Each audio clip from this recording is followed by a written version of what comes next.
Hello, my name is Nitin Gupta and welcome to Nitin Gupta classes. Keep learning, keep practicing. आज हम यहाँ पे geometry के कई सारे टॉपिक्स डिस्कस करने वाले हैं जो कि है पॉइंट, लाइन, लाइन सेगमेंट, रे एंड एंगल। अब इन्हीं सभी ज्योमेट्री के शेप्स, फिगर्स के बारे में स्टार्ट करेंगे जो कि आपकी बेसिक फिगर्स हैं। पॉइंट के बारे में आप जानते ही होंगे, आपने सुना होगा। लाइन जिनके कोई एंड पॉइंट्स नहीं होते, लाइन सेगमेंट जिनके दो एंड पॉइंट्स होते हैं, रे जिसमें एक एंड पॉइंट होता है और एक तरफ वो एरो लगी होती है, इनफाइनाइटली जाती है, और एंगल भी आप जानते ही हैं। इन्हीं सभी के बारे में डिस्कस करते हैं। तो चलिए शुरू करते हैं पॉइंट की डिफाइन के साथ। Point, what is a point? Point is an exact location और अ पर्टिकुलर प्लेस। किसी की एग्जैक्ट लोकेशन बताना या किसी की पर्टिकुलर प्लेस को बताना, उसी को पॉइंट कहते हैं। इसका कोई साइज नहीं होता, ये सिर्फ एक पोजीशन है। डिनोट करने का तरीका आप नीचे देख ही सकते हैं। आपको एक रेड डॉट दिख रहा होगा, उसको हमने पॉइंट P मार्क कर दिया है। तो पॉइंट सिंपली एक किसी भी चीज़ की एक पर्टिकुलर एग्जैक्ट लोकेशन कहलाती है। ठीक है, पॉइंट आपको समझ में आ गया है। नेक्स्ट डिफाइन पर आते हैं, which is line. A line is a long thin mark on a surface. मतलब जब एक लाइन ड्रॉ की जाती है तो उसका मतलब होता है एक बहुत ही लंबे सरफेस पे इसका एक छोटा सा इसका एक पार्ट है। अगर आप नीचे फिगर देखेंगे तो हमने एक लाइन ड्रॉ की है, दो पॉइंट्स मार्क किए हैं A एंड B। इसको हम बोलते हैं लाइन AB या फिर लाइन BA। और अगर इसे लिखना चाहते हैं तो हम लिख सकते हैं लाइन AB या फिर लाइन BA, या फिर इसके सिंबल्स भी हैं, AB के ऊपर एरो डबल हेडेड और BA के ऊपर भी double headed arrow. Second define है line segment. A line segment is a part of a line, it has two end points. ये किसी भी लाइन का एक छोटा सा पार्ट होता है जिसके दो एंड पॉइंट्स होते हैं। जैसे आप नीचे डायग्राम में देख सकते हैं, हमने एक लाइन बनाई है जिसमें कोई एरो नहीं है, डी और इसके एंड पॉइंट्स हैं। लाइन सेगमेंट DE या लाइन सेगमेंट EED इसे बोल सकते हैं। इसको रिप्रेजेंट करने का तरीका है, DE लिखिए, उसके ऊपर एक लाइन बना दीजिए जिसमें कोई भी एरो आप यूज नहीं करेंगे। आप सेम ED के साथ भी कर सकते हैं। नेक्स्ट डिफाइन पर आते हैं, विच इज अ रे।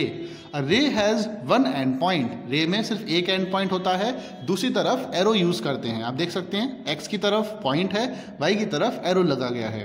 इसको हम रे XY बोल सकते हैं, बट इसको रे YX नहीं बोलेंगे। क्यों नहीं बोलेंगे? क्योंकि जिस तरफ एरो है हम हमेशा उसको बाद में रखते हैं। नीचे भी देख सकते हैं, हमने XY बनाया है, उसके ऊपर हमने जो एरो लगाई है वो Y की तरफ लगाई है और X की तरफ एक पॉइंट है। इस बात का ध्यान रखेंगे आप। Angle, when two rays share a common end point an angle is formed. जब कभी भी कोई दो रेज किसी एक पर्टिकुलर पॉइंट पर आके मिलती हैं तो उस जगह पर जो वैल्यू आती है, जो बनता है फिगर, उसे एंगल कहते हैं। इसको हम एंगल RPQ, QPR दोनों में से कुछ भी कह सकते हैं। रिप्रेजेंटेशन आप नीचे देख सकते हैं, एंगल RPQ या एंगल QPR दोनों में से कुछ भी बोला जा सकता है। स्टार्ट करते हैं डिफरेंट टाइप्स ऑफ एंगल्स के साथ। फर्स्ट एंगल की हम बात करें तो वो है एक्यूट एंगल। वो सभी एंगल्स जो 90 डिग्री से छोटे होते हैं उन्हें एक्यूट एंगल कहा जाता है। आप फिगर में देख सकते हैं 90 डिग्री और 0 डिग्री के बीच में जो एंगल बनते हैं वो एक्यूट हैं। राइट एंगल सेकंड टाइप है, जो एग्जैक्ट जिसकी वैल्यू 90 डिग्री होती है। वो सभी एंगल जिनकी वैल्यू 90 डिग्री है वो एक्यूट एंगल के बाद राइट एंगल कहलाएंगे। स्ट्रेट एंगल, वो सभी एंगल्स जो 0 से स्टार्ट होते हैं और कहाँ तक जाते हैं, पूरे 180 डिग्री तक, इनकी वैल्यू 180 डिग्री होती है, इन्हें स्ट्रेट एंगल कहा जाता है। नेक्स्ट है रिफ्लेक्स एंगल। रिफ्लेक्स एंगल 180 से बड़े और 360 डिग्री से छोटे होते हैं। मतलब 180 डिग्री से स्टार्ट होंगे और 360 डिग्री पे खत्म हो जाएंगे। चलिए देखते हैं आगे। Next angle 0 degree.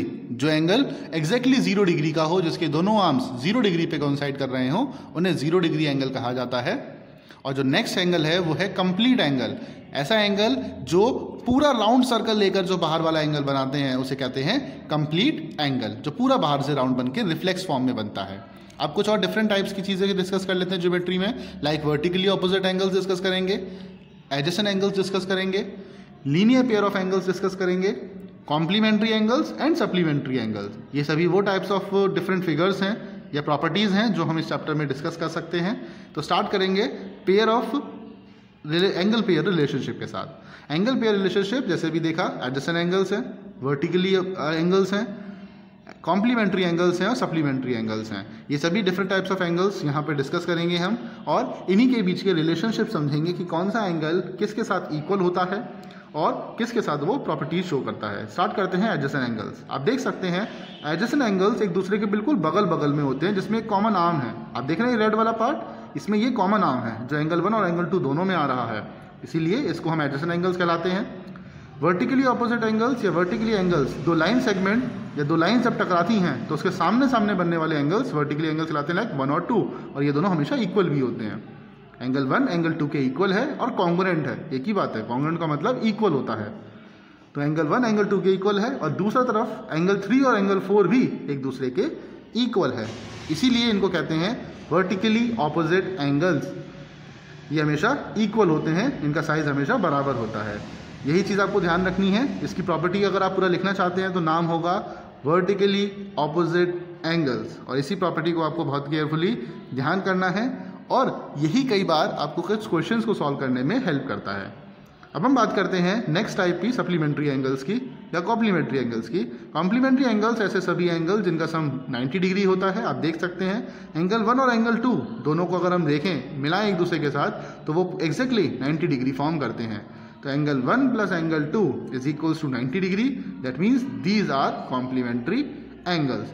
यहाँ पर आप अगर इनको समझना चाहते हैं तो देखिए सी को अगर हम 9 खींचें तो 9 बन गया और कॉम्प्लीमेंट्री का ओ 90 डिग्री बनाता है। याद करने की ट्रिक है, सी 9 बना लेगा और ओ कॉम्प्लीमेंट्री एंगल के 90 डिग्री हो जाएगा। सप्लीमेंट्री एंगल में यहाँ पर देख सकते हैं स्ट्रेट लाइन पे बनने वाले सभी एंगल्स सप्लीमेंट्री एंगल कहलाते हैं। यहाँ पर एंगल 1 और एंगल 2 दोनों का ही सम 180 डिग्री निकल कर आता है। तो एंगल 1 और एंगल 2 का सम हमेशा 180 डिग्री होता है। जैसे कॉम्प्लीमेंट्री में 90 था, सप्लीमेंट्री में 180 डिग्री होता है।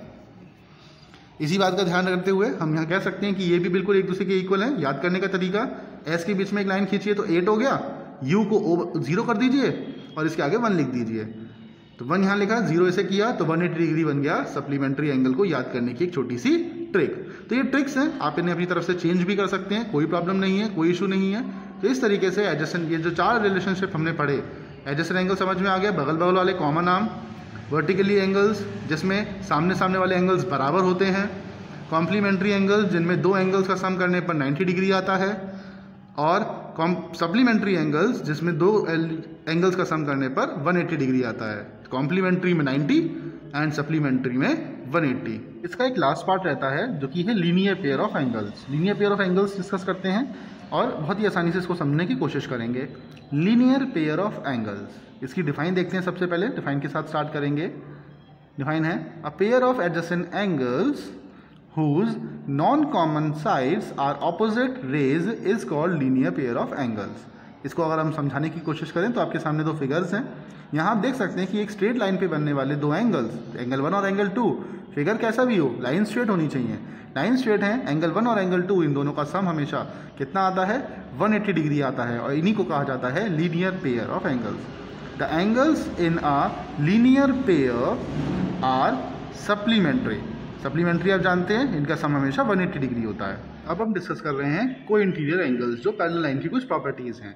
को इंटीरियर एंगल्स आप देख सकते हैं पैरेलल लाइन के सेम साइड पर नहीं होते, पैरेलल लाइन के अंदर की तरफ होते हैं हमेशा, और ट्रांसवर्सल के सेम साइड पर। लाइक ट्रांसवर्सल के अगर राइट पे 2 एंगल्स जो बन रहे हैं जिसमें ऊपर वाली पैरेलल लाइन के अंदर और नीचे वाली पैरेलल लाइन के भी अंदर, तो आप देख सकते हैं यहाँ एक कैपिटल सी बनता है। इस कैपिटल सी के अंदर जो 2 एंगल्स बन रहे हैं, ये दोनों एंगल्स का सम हमेशा क्या होगा, सप्लीमेंट्री होगा। That means the sum of these 2 angles is always 180 degree. तो ये जो कैपिटल सी बन रहा है जरूरी नहीं है ये सिर्फ इसी साइड पर बने, ये कैपिटल सी दूसरी साइड पर भी शिफ्ट हो सकता है, और इसी तरीके से दोनों साइड्स पर इनके जो वैल्यूज होती हैं यहाँ पर भी इसका सम हमेशा 180 डिग्री आएगा। तो यहाँ आपको इस बात का ध्यान रखना है कि पैरेलल लाइंस में ऑपोजिट साइड पे जो सी बनते हैं उनमें हमेशा सम 180 डिग्री होता है। नेक्स्ट प्रॉपर्टी देखिए। नेक्स्ट प्रॉपर्टी समझने से पहले को इंटीरियर एंगल्स हमेशा कितने के होते हैं, 180 डिग्री के होते हैं। ये बात आप ध्यान रखेंगे। एक कैपिटल सी पैरेलल लाइंस के अंदर और ट्रांसवर्सल के सेम साइड पर, इनकी वैल्यूज हमेशा ऐड करके कितनी आती हैं, 180 डिग्री। नेक्स्ट देखिए पैरेलल लाइन की properties, alternate angles. Alternate angles में जब आप देख सकते हैं इस तरीके से फिगर हमने दिया है, पैरेलल लाइंस के अंदर की तरफ हैं और ट्रांसवर्सल के ऑपोजिट साइड्स पर हैं, एक लेफ्ट में है तो दूसरा उसके राइट में है। इन दोनों एंगल्स हमेशा एक दूसरे के बराबर होते हैं। यहाँ हमेशा एंगल्स बराबर होंगे, इनकी वैल्यू 180 डिग्री या 90 नहीं होती, ये हमेशा एंगल्स बराबर होते हैं। इसके अगर हम अंदर देखेंगे तो यहाँ आपको एक Z फिगर दिखाई देगा। देखिए हम इसको एक बार मार्क करके दिखाते हैं आप सभी को एक रेड पेन की हेल्प से। देखिए ये Z जो आपको दिखाई दे रहा है, इस Z के अंदर बनने वाले एंगल्स हमेशा इक्वल होते हैं। ये z अभी आपको सीधा दिखाई दे रहा है, इसीलिए इन दोनों एंगल्स का इक्वल है। इस z को हम ऑपोजिट भी कर सकते हैं, दैट मीन्स यहाँ पर एक उल्टा z भी फॉर्म किया जा सकता है और ये दोनों एंगल्स इक्वल होते हैं और इसकी जो प्रॉपर्टी का नाम है वो है ऑल्टरनेट इंटीरियर एंगल्स। अगर ये अंदर की तरफ है तो इंटीरियर है और अगर ये बाहर की तरफ होते तो ये एक्सटीरियर हो जाते हैं। एंगल्स चेंज कर दिए हमने। अब यहाँ जो z बनेगा वो उल्टा बनता है, देखिए उल्टा z बन रहा होगा आपके सामने। तो इस z को आप समझ सकते हैं कि ये भी ऑल्टरनेट इंटीरियर एंगल्स ही कहलाएंगे। z कैसा भी बने, सीधा बने या उल्टा बने फर्क नहीं पड़ता, z बनना चाहिए। तो इसीलिए इसको हम ऑल्टरनेट इंटीरियर एंगल्स की हेल्प से समझ सकते हैं। ये जो ट्रिक्स हम आपको सिखा रहे हैं ये आपकी हेल्प करते हैं कि आप इन एंगल्स को बहुत ही आसानी से याद कर सकें। तो ऑल्टरनेट इंटीरियर एंगल्स हमेशा इक्वल होते हैं। जैसे पिछली बार पढ़ा हमने, वो इंटीरियर एंगल्स हमेशा सप्लीमेंट्री होंगे, इनकी वैल्यू ऐड करके 180 डिग्री आती है, पर ऑल्टरनेट एंगल्स हमेशा इक्वल होते हैं, चाहे वो इंटीरियर में हो चाहे वो एक्सटीरियर में हो, उससे कोई फर्क नहीं पड़ता। लास्ट प्रॉपर्टी डिस्कस करते हैं which is corresponding angles. Corresponding angles आप देख सकते हैं, आपके सामने फिगर ये रहा। पैरेलल लाइन के सेम साइड पर होते हैं और ट्रांसवर्सल के भी सेम साइड पर। पैरेलल लाइन के दोनों में नीचे हैं और ट्रांसवर्सल के राइट में है। देखिए दोबारा, पैरेलल साइड के नीचे और ट्रांसवर्सल के राइट हैंड साइड में। ये बहुत इंपॉर्टेंट है किस तरीके से आप इसको समझ रहे हैं। करस्पॉन्डिंग एंगल्स पैरेलल साइड्स के सेम साइड पर होते हैं, दोनों में भी नीचे दिख रहे हैं आपको, और ट्रांसवर्सल के भी सेम साइड पर होते हैं। और इसको समझने के लिए आप f का यूज़ कर सकते हैं। f एक इंग्लिश अल्फ़ाबेट है, इंग्लिश लेटर है।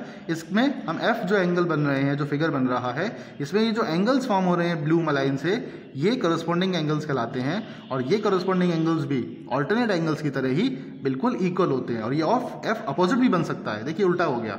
तो ये f अगर यहाँ उल्टा भी बन रहा है तो भी ये एंगल्स इक्वल हो सकते हैं और इन्हीं को कहा जाता है कोरस्पॉन्डिंग एंगल्स। अभी f सीधा नीचे की तरफ बन रहा है, ये f ऊपर की तरफ भी बन सकता है, तो इसमें कोई प्रॉब्लम नहीं है। ऐसे ये एंगल्स हमेशा इक्वल होते हैं, आपको बस इतना याद रखना है। देखिए f अब ये ऊपर की तरफ बन रहा है, तो यहाँ पर भी एक f है। फिगर को अगर आप उल्टा करके देखेंगे तो सीधा f दिखेगा आपको, और ये एंगल्स भी हमेशा इक्वल होते हैं। इन्हीं को कोरस्पॉन्डिंग एंगल्स कहा जाता है। अब ये f दूसरी साइड भी बन सकता है। तो ऐसे करके कोरस्पॉन्डिंग एंगल्स टोटल 4 टाइप्स में बन रहे हैं। 4 जगहों पर f बना, सीधा उल्टा, उसका उल्टा कर दिया, तो इस तरीके से कोरस्पॉन्डिंग एंगल्स जो बनते हैं वो इक्वल होते हैं। आप देख सकते हैं कोरस्पॉन्डिंग एंगल्स आर इक्वल, ये हमेशा एक दूसरे के इक्वल होते हैं। किसी भी तरीके से आप f बनाइए, ये हमेशा एक दूसरे के इक्वल आते हैं। आई होप आपको ये समझ में आया होगा। अगर आपको ये वीडियो अच्छा लगा हो तो लाइक कीजिएगा। अगर इस वीडियो से रिलेटेड आपके कोई सुझाव हैं तो let me know in the comment section below and do share it with your friends. Subscribe to my channel Nitin Gupta Classes and press the bell icon to get the notification of the latest videos. You can also follow me on Instagram and Facebook at Nitin Gupta Classes. You can also mail me at nitinguptaclasses17@gmail.com. आज की video के लिए बस इतना ही, फिर मिलते हैं किसी अगली वीडियो के साथ।